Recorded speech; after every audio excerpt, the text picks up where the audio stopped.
Throughout the following course, we'll be exploring one of Bitwig 2's major new features, which is the unified modulation system.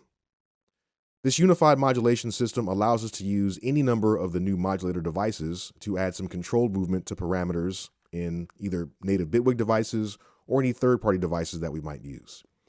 Now, when I'm saying devices, I'm talking about virtual instruments, audio effects, and note effects. So there's a lot of possibilities there. Now, some common sources of modulation that you might already be familiar with would be something like an LFO. The LFO, the low frequency oscillator, generates a waveform that cycles indefinitely. And if we assign this LFO to a parameter, the movement of that parameter will follow the movement of the waveform generated by the LFO. Another common modulation source that you might be well aware of is an envelope.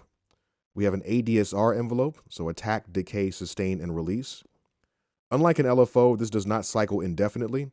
Instead, this allows us to add movement over the lifetime of a note, as long as the note is being held down.